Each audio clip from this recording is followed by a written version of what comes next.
today's adventure, we will be following the Gobstopper as he fixes the Oompa Loompa server case mining rig. If you've been following the previous videos, we found the Pico board wiring harness was burnt up after a recent power outage.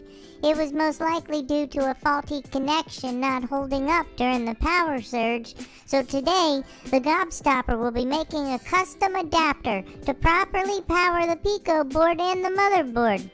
You'll be making an 8-pin motherboard wiring adapter to work with the Pico board wiring harness. This rig setup is powered by an HP server power supply and breakout board.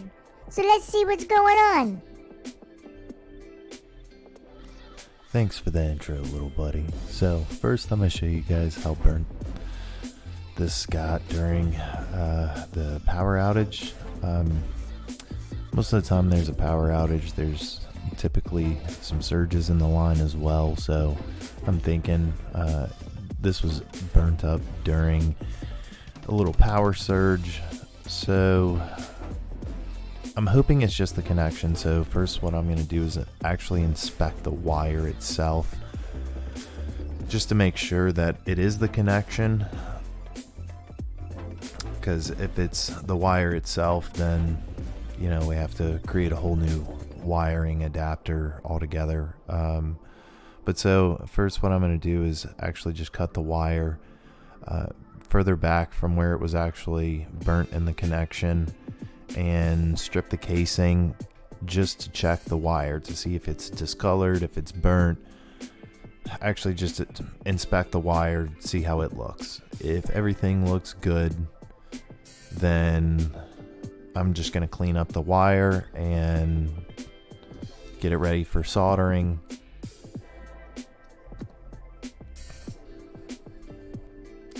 And this wire does look good. Sorry I've pulled it out of the frame. I wanted to get a closer look at it. So all I'm doing is just twisting it around itself right now just to clean up the end of the wire a little bit and get it ready for soldering. Then I'm going to snip these other wires here and do the same, strip the insulation and get all of these wires ready to be soldered into the CPU cable here. Since I can see that the weak point in this was the connection, I'm just going to cut that out. So from here, and sorry I don't have the best camera angle of it, I'm just stripping off the insulation off of the wires and then twisting them to get them ready to be soldered.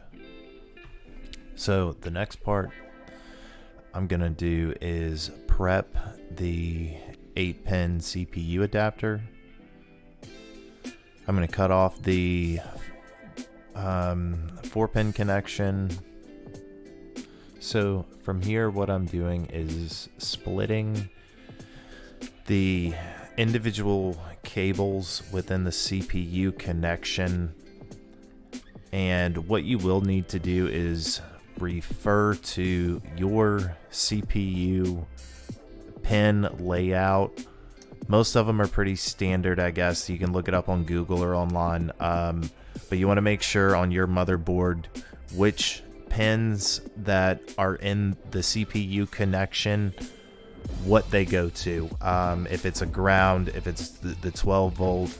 So you want to make sure that you trace those back from the 8-pin connection on the cable all the way back to the connection that I just cut off. And then what I'm going to do is I'm going to solder the connections according to exactly where they go. Luckily with most of these adapters and wiring harnesses, they do come with a color scheme. So the black is typically the ground, the yellow is the 12 volt, I believe. But like I said, refer to your wiring schematics that you either get with your Pico board or wiring harness. If you didn't get one, then most of the time you can look it up on Google and look it up by the model number or whatever, and you can find the wiring schematics so that way you can match up the 12 volt to the 12 volt and the ground to the ground. I can't stress how important that is. If you don't match it up properly, there will be a fire hazard. You will most likely set something on fire. There will be some shorts. So definitely refer to all of your schematics to get everything properly wired. Now, I will throw this disclaimer. This is not really a soldering video, even though I will be doing a lot of soldering.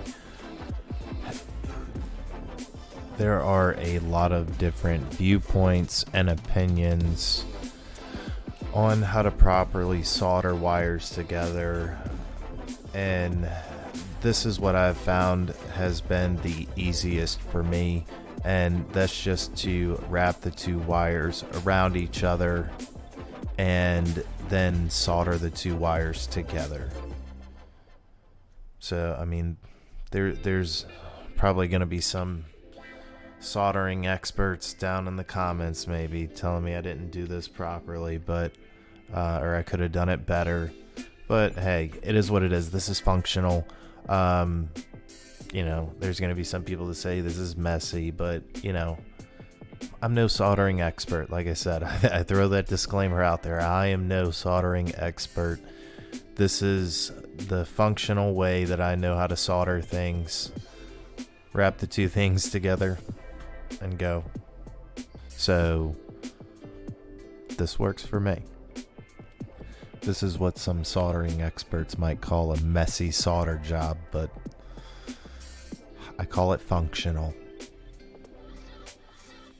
So something you didn't see that I did right before I actually started soldering was I put some heat shrink tubing on the wire, and I know it kind of blends in on the camera because it is black. But so after I get a good soldered connection, and that's on both sides, I do want the connection to be thoroughly soldered all the way around. And after I get the connection thoroughly soldered all the way around, I do have a piece of heat shrink tubing, and we'll get to it in a second, that I'll pull up and actually shrink to completely hide the solder or the joint that I've soldered together here. And like I said, I really do like to make sure to get a good solder all the way around. I do understand that it's a little messy, but like I said, I want something that's functional, and I'm no expert on soldering. I have all of this footage sped up super fast because it takes me a while. Like I said, I'm not an expert on soldering, and I do need to update all of my tools here that I use for soldering.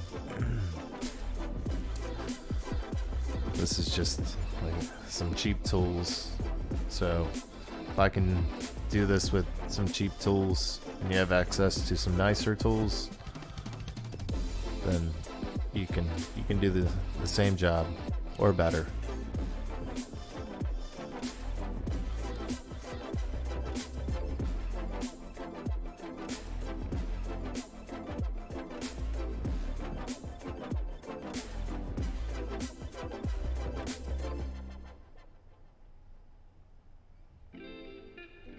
So I like to get a little bit on, and then once I see that it's sticking and that the wire is hot enough, then I essentially just spread it around as best I can to get it to seep into the actual connections, and where I have the wires soldered or twisted around each other to get it to really bond together and hold that connection.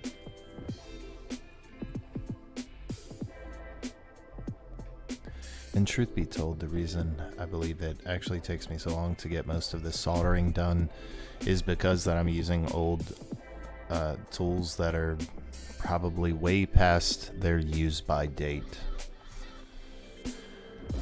The soldering iron gets really hot, but it's not precise, if that makes sense. It's not it doesn't heat up directly on the point to where it melts the solder, so it does take a little bit longer, and that's a little frustrating, but I mean, it is what it is. Until I go to the store and upgrade my soldering, go to the hardware store and upgrade my soldering equipment, just gonna have to deal with it. So this was the heat shrink insulation tubing that I was mentioning earlier. I will show both methods on shrinking this. You can use a lighter, as I'm demonstrating here. You can use a lighter. You don't want to hold it in one spot. You constantly want to rotate it and move it all around. That way it's heating it evenly. I will also later in the video use a heat gun, as it is much more effective in my opinion to use a heat gun. It allows you to heat it more evenly, and covering the connections just look a little better. All right. So now that I have the first 12 volt line connected, I'm going to go ahead and move over to the second 12 volt line. There are two 12 volt lines here, and on this cable here, and then there's two grounds, but it doesn't matter to separate the actual wires here because I'm going to cover it all at the end.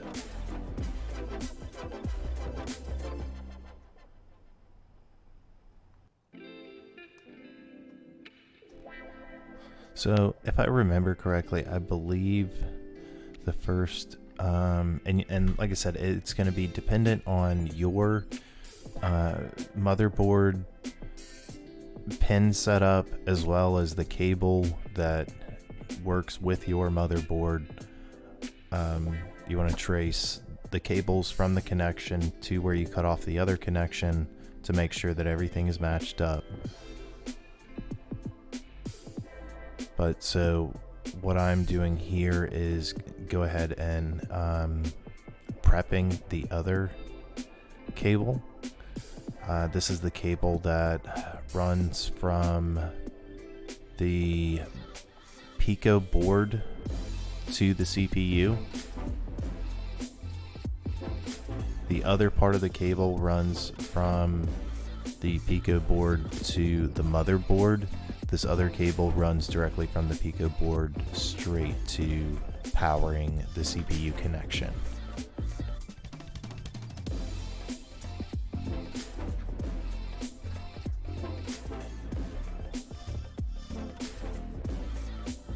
So actually what I started with was all of the 12 volts, because I believe with this wiring setup, the way it was set up was all of the 12 volts were on one side and all of the ground connections were on the other side. So as I said earlier, you can see me put the soldering iron underneath the wires. So the purpose of that is to heat the wires. The solder won't stick unless there is some heat on whatever you're trying to get them to stick to. That's been my experience, and like I said, I am no soldering expert, so if you are interested in doing this, I would definitely recommend actually watching some soldering videos or soldering tutorials on how to actually solder. This is more or less just a video to show you how everything connects together, how everything can be assembled together and work. something that you were able to probably catch as I just, right before I started soldering these two connections here, I did slide the heat shrink insulation over the top and put it on one side of the connection. So that way after I solder them, the two wires together, then I can hide the connection and just give it a cleaner look. That's really the whole purpose of this. You can use electrical tape. I just think the heat shrink tubing just has a cleaner look. Just looks better. And in a box that has a ton of cables, that's part of why this took me so long, is I did want this to be somewhat clean, even though my solder connections, I will admit, I've already admitted it a few times, are probably a little messy, but at the end of the day, I want the overall look to still be clean, and that was achieved here. Because like I said, even though the connections may not be up to professional standards as far as the soldering connections, once you hide those connections with the heat shrink tubing, it all looks good. You can't tell a difference anyway. It works.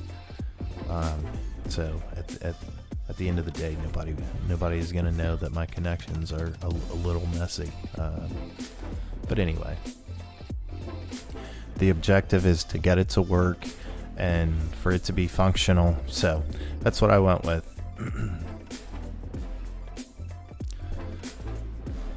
So something that I did before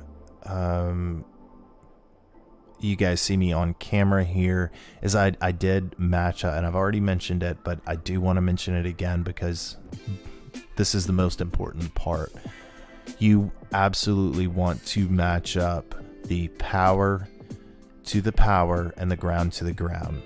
So that is something that I did off camera. I looked at the motherboard pin layout and looked at the connection point on the motherboard of where the CPU connector is, and verified that certain wires were the ground wire and certain wires were for the 12 volt. Like I said, if you do not match these up properly, you're going to burn your CPU out, you're going to burn your motherboard out, something is going to happen that's not going to be good. So refer to your motherboard manual or to your as well as to your Pico board, and you want to find within your Pico board, you want to find the schematics from the manufacturer that has the pinout, or what each wire is, or what each pin or connection on the motherboard is. And if you can't find that within the documentation that is online, just by searching the model number of your Pico board or the model number of your motherboard, most of the time you can email the manufacturer, or a lot of times you can simply just search it on a search engine, and you'll see that other people have either asked the same question on Reddit, or you can find it in a forum. Most of the time, like I said, you can find these pinouts and pretty easily, and then you can just create the adapter cable for it pretty easy.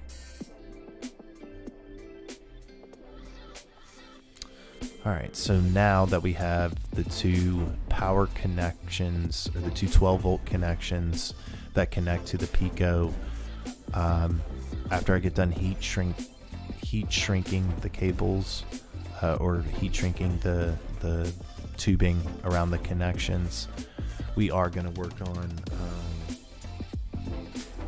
some of the other wired connections here. We're going to go to the ground connections and get them all set up, so that way we have this one cable done, and then we will still have to finish up the other side of this cable. So same as before, just going to strip off the insulation. And typically what I do is I go maybe 1/4 of an inch, 1/4 of an inch back from where I snip the wire, and that typically gives me enough room on both sides. So I cut about 1/4 of an inch or 1/4 of an inch off of each side. So off of one wire, or off of both wires that I'm going to twist together.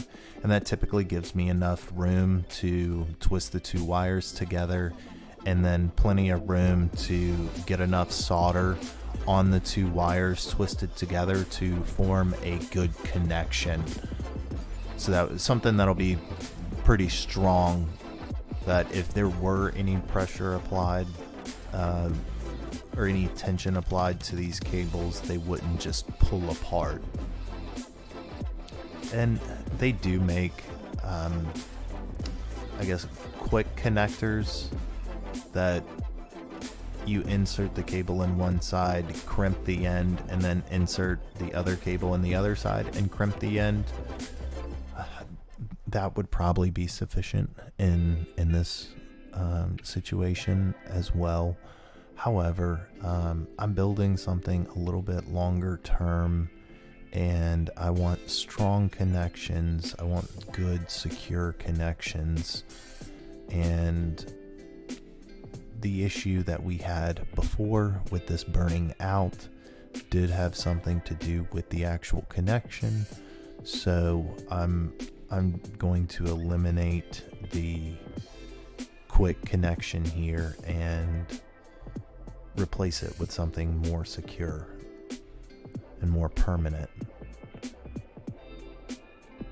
So that is why I'm not going with some of the quick connectors and stuff like that they do make, that, like I said, could be used in the situation, but I prefer just to solder the connections, even though this will take me a lot longer to solder the connections than it would to use the connectors that you can crimp.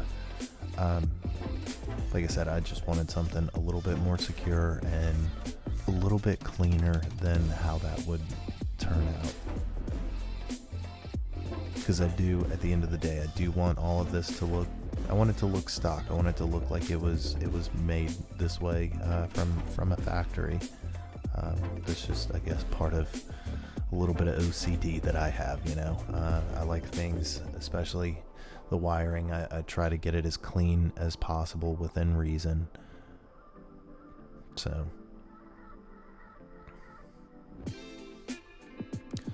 here we're just gonna solder the two ground connectors, or the two ground connections. We're gonna make the connections for the two ground wires that are off of the Pico cable. So after we get the Pico cable done, there are other connectors that come out of the wiring adapter from the Pico board to the main motherboard connector. There are two power connectors, or two cables that are used to power the motherboard or the CPU connection.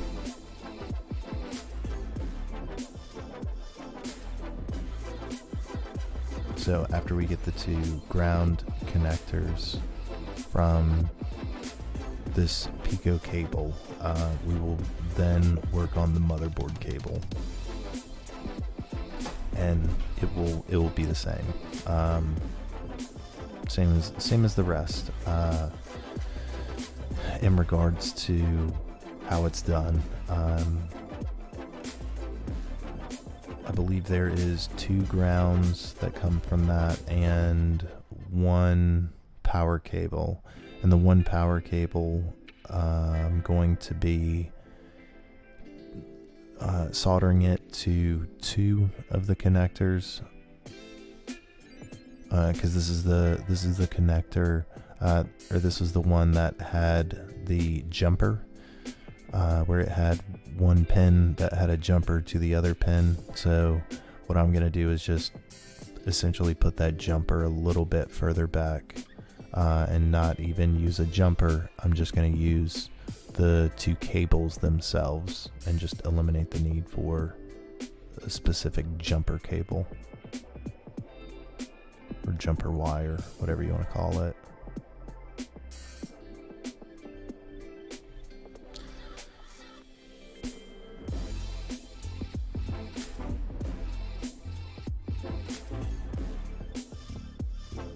And so, like I said, there are a lot of other methods to solder connections, as well as a lot of other methods to join the wires together, right? So, like I said, you can use some form of crimping. They do make, especially in the car audio or car audio wiring. They make a lot of not even just car audio, just car wiring in general, automotive wiring. They make a lot of little connectors that would fit these cables, and you could put one cable in one side and one wire in the other side and crimp both sides. Like I said, that would work here. I even have some of those connections, but with as much power as is running through these mining rigs, I just wanted something a little bit more secure. Like I said, the weak point in why we even had this issue in the first place, at first I thought it was that I hooked it up wrong. I didn't hook it up wrong. It was just the weak point in the setup here was the connection. And so with this, what we're doing is we're eliminating the weak point. So if I had went back and replace the weak point with something else that could go weak over time, or another weak point, I just felt that it was counterintuitive. So that's why we're swapping the whole connection out and soldering all the joints here.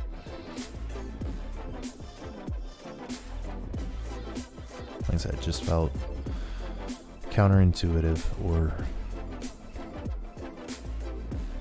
a waste of time, in my opinion, to fix something with something that isn't really a fix. It's a temporary fix, or could be a temporary fix. So I just decided not to go that route and decided to solder all the connections.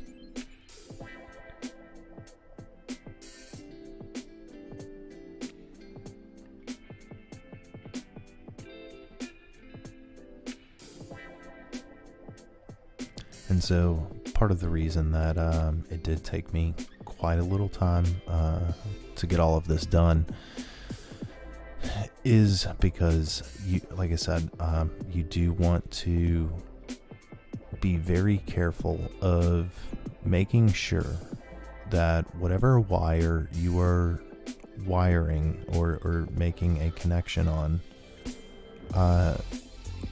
you want to make sure that it is the correct wire. You do not want to set up a positive to a negative. And the CPU cable that I purchased, it's a nice cable. However, unlike the wiring harness that came with the Pico board and that whole setup, unlike the harness, it is not color coded. So that's where I had to refer to the motherboard pinout schematics to find out which pins on the motherboard in the 8-pin CPU setup, or in the 8-pin CPU connection, which ones were ground, which ones were 12 volt.